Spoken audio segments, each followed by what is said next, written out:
Logan Paul doesn't understand Pokemon. After single-handedly turning a card collecting hobby into NFTs 2.0, taking it away from kids and families straight into the arms of speculative capitalism to the point that now card shops are being robbed at gunpoint, former Vine Star Logan Paul was once again trending in the Pokémon community after pitching yet another Gen 1 remake. An opportunity to capitalize on the decades of nostalgic equity.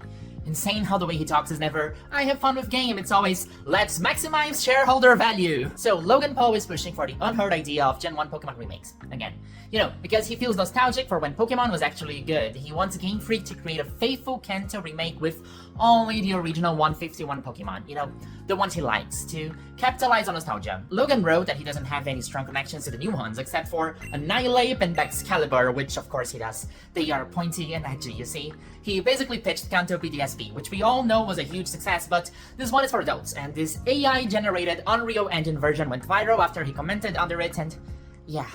Dramatic lighting and generic Steam assets don't make for a good game, and when we see this AI take on Legendary, most of the time people are asking for a realistic or over-designed Pokemon game, and that misses the point by a mile. I personally believe that one of the biggest challenges for Pokemon since the jump to 3D has been how to translate the unbeatable charm of pixel art to an art direction that doesn't lose the whimsy and childlike adventure of that nostalgic Japanese countryside of the 90s, of searching far and wide. So I think that Logan Paul is a perfect example of people who like Pokemon in 1997 and only then, still thinking everything should cater to them. People who love Magnemite but still make fun of Klefki. A fundamental misunderstanding of what are the core values that have enabled this series to keep going for as long as it had. Pokemon's 30th anniversary, what is important for Pokemon is to let it change.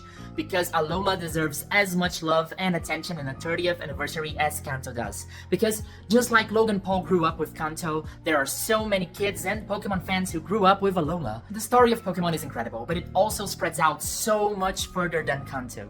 If you love the 151 and nothing else, maybe you just need to accept that we grow out of things. That some stuff is not made specifically for us, and that's okay. Because Pokemon is for everyone and it needs to change so that new people can experience it too. Yes, Kanto is always there for you to revisit it, and there are a myriad of fan games you can try if you want to experience it in 2.5D. Maybe check out Gamma Emerald. For me, who loves the Game Boy pixel art of Kanto and Johto, I will never stop recommending Pokemon Lazarus for being able to perfectly capture the Game Boy atmosphere while staying respectful to all generations that came after. But for the 30th anniversary of Pokemon, while I would love to visit Kanto again like it's my house, I hope we never ignore the journeys we had ever since, and that we keep evolving forward. What do you think, dear stranger online? Would Unreal Engine Pokemon be your dream game? Let me know in the comments and tell me if you agree that